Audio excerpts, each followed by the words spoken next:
Shalom, damai di hati, shalom. Kita bersyukur kalau di hari Minggu ini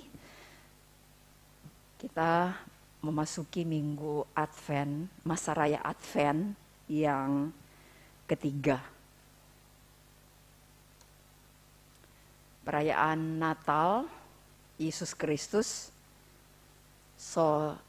semakin dekat, lebih dekat. Seperti dalam khotbah kami perenungan pada minggu yang lalu bahwa bukan mungkin hanya saya, tapi juga di antara jemaat sekalian melalui penglihatan, melalui pengamatan-pengamatan di setiap tempat, apakah di rumah, di jalan, di mall. Kalau di Manado memang dapat lihat sekali tuh, dapat rasa sekali tuh perayaan-perayaan menyambut Natal Yesus Kristus. Persiapan-persiapan pernak-pernik Natal, kue-kue Natal, karena Natal biasanya identik dengan pernak-pernik Natal, cookies Natal, baju baru, sepatu baru, ada pesta-pesta, dan seterusnya. Kemeriahan-kemeriahan menyambut Natal. Memang semua itu nyandaklah salah, nyandak salah. Tetapi yang lebih penting tentu adalah hati. Persiapan hati. Dan ternyata oleh Sinode Gemim yang menjadi tema di Minggu Advent yang ketiga ini adalah persiapkan hati.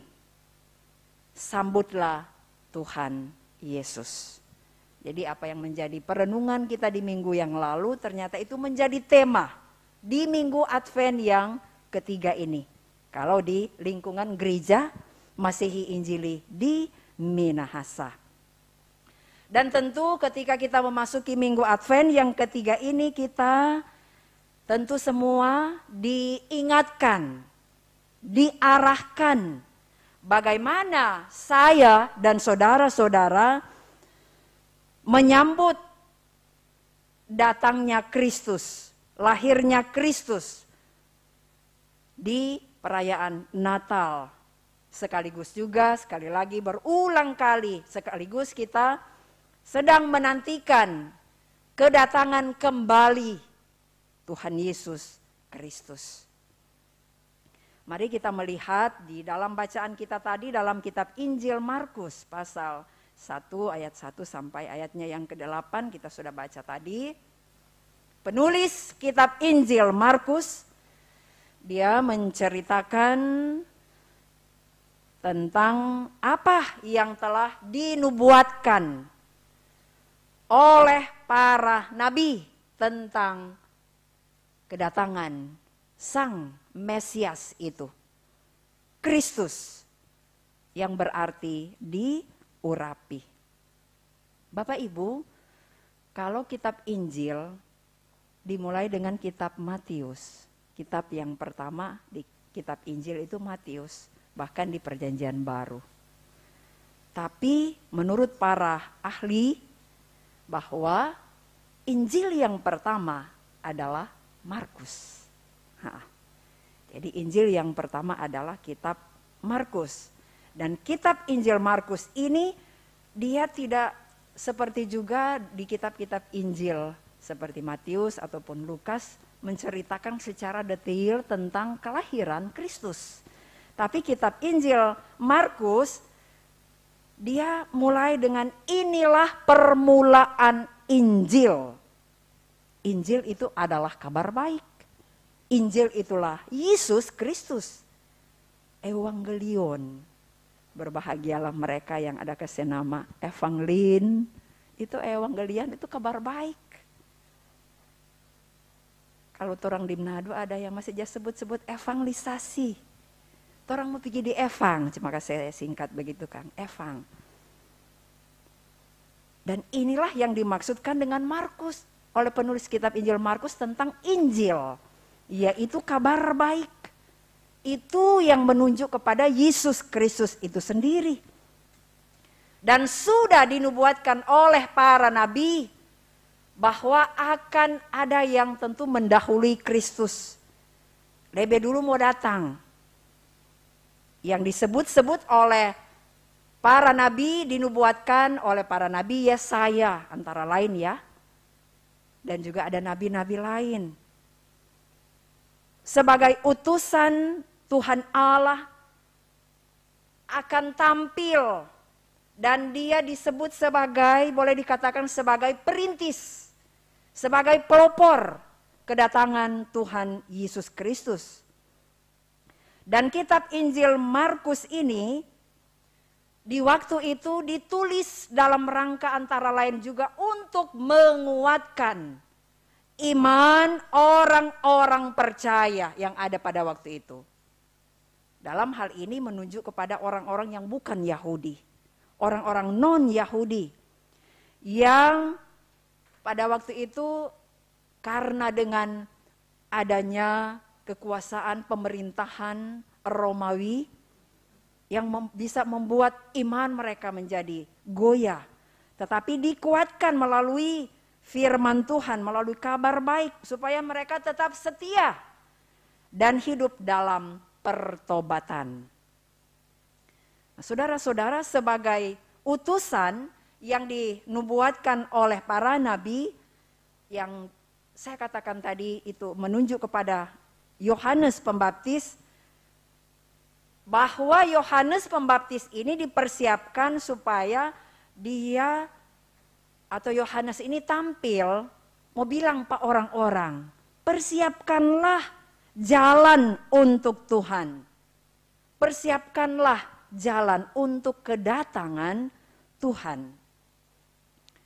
Kalau di suatu tempat di daerah ataupun di desa mau sambut tuh apalagi pejabat-pejabat atau pejabat-pejabat pemerintah, sedangkan cuma camat ataupun juga hukum tua mau kunjungi DP masyarakat, tentu harus ada persiapan, apalagi presiden. Nah, ada persiapan-persiapan dari orang-orang, dari masyarakat, supaya tuh keamanan terjamin, tuh DP jalan katu bagus. Nah, seperti itulah gambaran bagaimana kita mau menyambut tuh sang raja, raja di atas segala raja, yaitu Yesus Kristus, yaitu Mesias, Kristus yang diurapi. Dan Yohanes Pembaptis di sini dia menyerukan supaya ada pertobatan. Mengapa supaya ada pertobatan? Ketika kita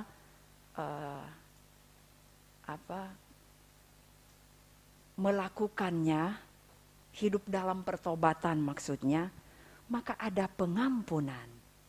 Pengampunan dari dosa-dosa kita. Itu bertobat di sini dipakai kata metanoia. Metanoia.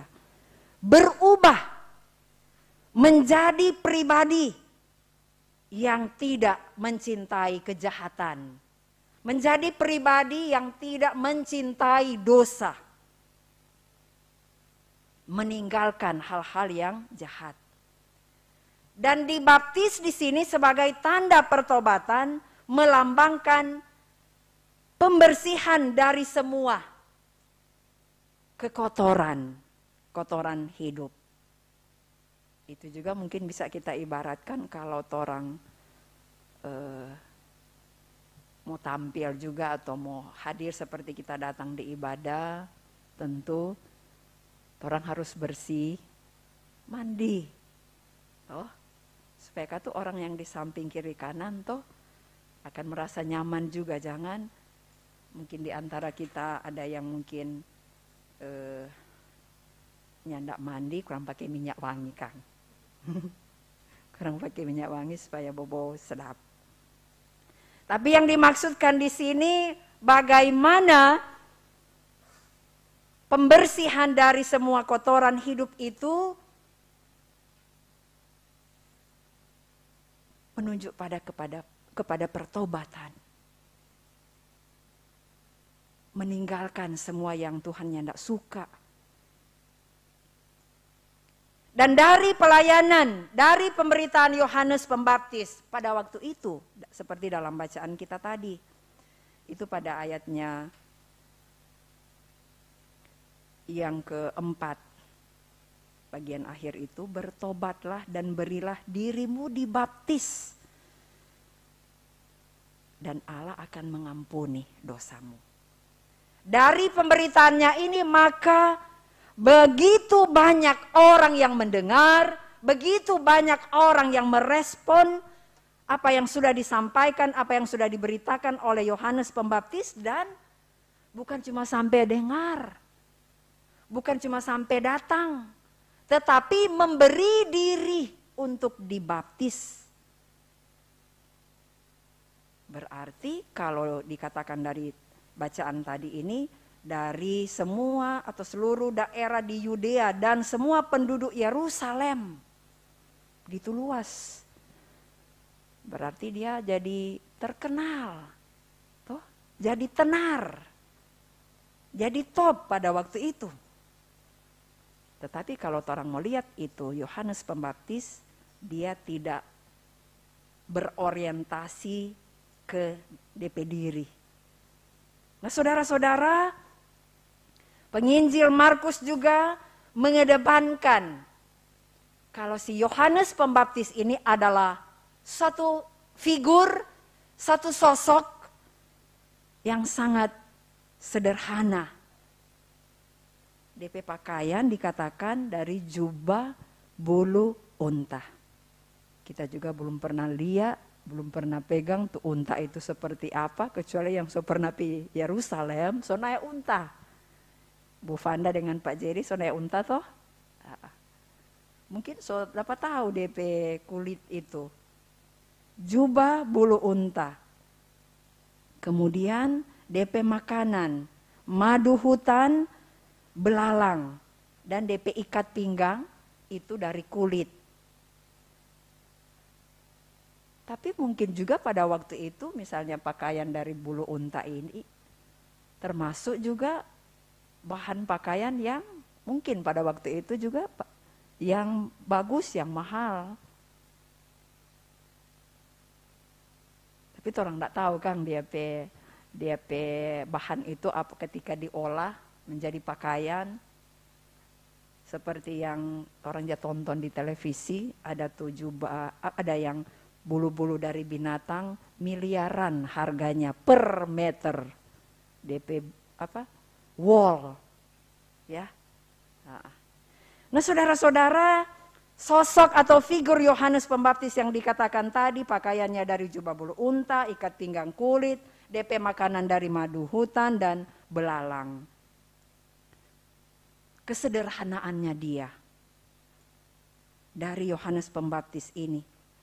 Dan itu mengartikan juga bahwa dia sangat rendah hati, dia mengarahkan kehidupannya kepada pribadi Yesus Kristus. Yesus Kristus itu yang lebih tinggi, yang lebih berkuasa. Seperti yang ada dalam bacaan kita tadi. Membuka tali kasutnya pun aku tidak layak. Katakan dalam ayatnya yang ke-7. Nah, saudara-saudara yang dikasih dan diberkati oleh Tuhan Yesus Kristus, kalau penginjil Markus di ayatnya yang ketiga dan keempat dikaitkan dengan tema di minggu berjalan ini, dikutip oleh penulis dalam Yesaya. Kita buka Yesaya pasal 40. Mari kita buka kitab Yesaya pasal 40 ayatnya yang ketiga dan keempat. Ayat 3 dan ayatnya yang keempat. Saya bacakan. Ada suara yang berseru-seru, persiapkanlah di padang gurun jalan untuk Tuhan, luruskanlah di padang belantara jalan raya bagi Allah kita. Setiap lembah harus ditutup dan setiap gunung dan bukit diratakan. Tanah yang berbukit-bukit harus menjadi tanah yang rata dan tanah yang berlekuk-lekuk menjadi dataran. Saudara-saudara,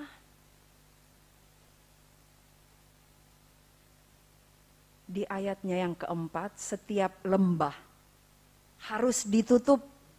Ini adalah gambaran yang sudah disampaikan tadi, yaitulah pertobatan yang diserukan oleh Nabi di zaman Perjanjian Lama dan juga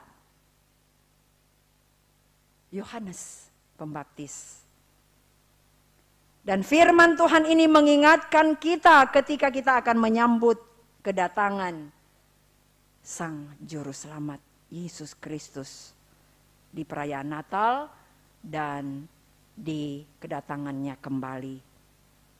Saudara-saudara, ketika kita akan menyambut Natal Yesus Kristus, sekali lagi kita diarahkan hati kita untuk menyambut kelahiran Yesus Kristus. Hati yang seperti apa? Dalam menyambut kehadiran kedatangan Yesus Kristus, tentu hati kita bisa diibaratkan seperti lembah. Lembah dalam bacaan di kitab Yesaya tadi. Yang harus ditutup karena kita menyadari bahwa kita ini banyak kekurangan, banyak kelemahan-kelemahan kita, keterbatasan-keterbatasan kita dalam hidup pribadi kita, keluarga kita, gereja, ataupun dalam kehidupan bermasyarakat. Dalam kerja pelayanan mungkin juga hati kita ibarat gunung dan bukit, penuh dengan keangkuhan, kesombongan yang harus diratakan. Itu maksud yang gunung-gunung, bukit-bukit, itu lebih kepada hati kita yang mungkin masih belum lurus, masih bengkok-bengkok. Masih bengkok-bengkok dengan apa? Mungkin masih ada amarah-amarah, masih ada dendam-dendam, masih ada dengki, masih ada iri hati. Itu tuh belum lurus, masih bengkok. Tapi melalui perayaan-perayaan menyambut Natal sebenarnya disitulah kita diingatkan untuk hati kita. Seperti dalam perayaan Natal, tadi malam di perayaan Natal dari pemuda dan remaja. Banyak hal yang kita tentu dapatkan melalui perayaan Natal ini yang sudah diperankan oleh para remaja dan pemuda. Apakah lewat apa tadi malam, fragmen kah, melodrama kah, tapi juga melalui pujian, tarian. Jadi itu yang dia tampil itu melalui pujian dan tarian bukan cuma sekedar orang menyanyi dengan menari. Tetapi ada DP arti itu. Toh, dari DP lagu juga orang bisa mengartikan bahwa maksudnya ketika menyambut Natal seperti ini. Orang selalu mengarahkan orang hati kepada Yesus Kristus seperti si Yohanes. Kepada Sang Raja. Nah, saudara-saudara, seruan pertobatan yang ditujukan oleh Yohanes Pembaptis kepada manusia pada waktu itu. Nah, sekarang kita bisa dengar bahkan di setiap kita merayakan Natal Yesus Kristus, bagian firman Allah ini selalu dikumandangkan, selalu diberitakan ketika kita akan menyambut dan merayakan Natal. Nah, kalau orang mau membenahi, orang punya hati yang seperti tadi mungkin masih ada DP belum lurus, belum bagus, masih bengkok-bengkok. Nah, kesempatan ini orang diingatkan. Tapi tapi juga sepanjang perjalanan kehidupan kita. Bukan cuma di perayaan-perayaan menyambut Natal, sepanjang perjalanan hidup kita. Sampai di mana Tuhan berkenan dengan kehidupan kita. Jadi bukan cuma di momen-momen seperti ini atau di perayaan Natal, sampai Tuhan datang kembali. Dan kita semua ini adalah ibarat seperti Yohanes Pembaptis yang tampil sebagai utusan Tuhan. Saya dan saudara-saudara, kami sebagai hamba-hamba Tuhan dan jemaat sekalian. Kita semua ini diutus oleh Tuhan sebagai utusan Tuhan untuk tampil di mana? Di keluarga, di gereja, di kampus, di tempat kerja, di kantor, di perjalanan. Untuk bagaimana kita bisa dibaca, bahkan diteladani. Kan orang punya hidup ini sebagai ibarat seperti surat Kristus. Bisa dibaca oleh semua orang. Bisa menjadi berkat bagi semua orang. Mari kita berusaha juga untuk bagaimana kita tetap rendah hati. Ketika ada kesuksesan, ketika ada keberhasilan, apakah dalam kerja, apakah dalam pelayanan, selalu kita mengarahkan puji Tuhan kepada Tuhan, bukan kepada diri kita. Puji Tuhan. Seperti Yohanes Pembaptis. Ada anak-anak pemuda yang baru diwisuda kemarin. Ada Leon, ada mana Sharon? Ada di luar ya.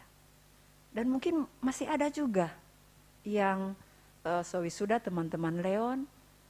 Tentu ketika menempuh studi kurang lebih berapa tahun. Ya kalau Leon ibu cuma baca di FB 5 tahun. Sudah dapat dua gelar sekaligus. Dan ini puji Tuhan, terima kasih Tuhan. Sebab semuanya ini karena kebaikan Tuhan. Melalui siapa? Melalui orang tua. Melalui juga teman-teman yang mensupport. Toh, puji Tuhan. Jadi pertama-tama kepada Tuhan, terima kasih. Pemuda remaja boleh melaksanakan ibadah Natal, puji Tuhan. Terima kasih Tuhan. Semua ini tudana, dorang boleh dapatkan semua karena Tuhan pe sayang, Tuhan pe berkat. Melalui usaha dari juga komisi kah, panitia kah. Ada ketua panitia di belakang sana. Kurang dah maruku-maruku. Ya bersyukur. Dan tentu di perayaan Natal Yesus Kristus di pemuda dan remaja tadi malam. Tentu orang baku kasih tangan, toh satu dengan yang lain. Walaupun juga mungkin ada ungkapan,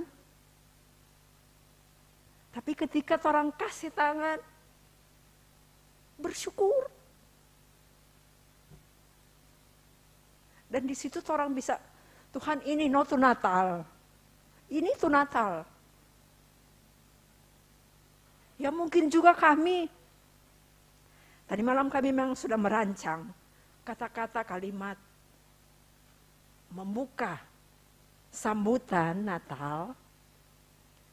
Membuka dengan terima kasih tapi kayak ada bisikan. Nyanda usah, bukan berarti nyanda usah bilang terima kasih, tapi itu kalimat itu. Jangan sampai cuma mau terbawa dengan emosi, ini tarik perayaan Natal tuh dengan sukacita. Nah nanti ada waktunya untuk ibu mau menyampaikan karena momen tadi malam ibadah perayaan Natal dari pemuda remaja. Ibu sudah beberapa kali bilang ke Penatua Excellent. Nah di saat-saat ya mungkin ada salah paham dan seterusnya. Tapi ketika orang sama-sama ya, maksudnya orang saling memaafkan, saling mengampuni, enaklah tuh hati. Betul tidak? Betul, amin kan? Iya itulah tuh Natal. Dan ini tuh perenungan di minggu ini tuh hati. Orang menerima Kristus supaya orang hati ini yang Ibu bilang tadi mungkin masih ada tuh bengkok-bengkok, belum lurus. Kami juga sebagai hamba-hamba Tuhan banyaklah kekurangan selama ini. Bersyukur, puji Tuhan, terima kasih. Melalui ibadah perayaan Natal ada komisinya, Natal Excellent dan teman-teman, ada panitia.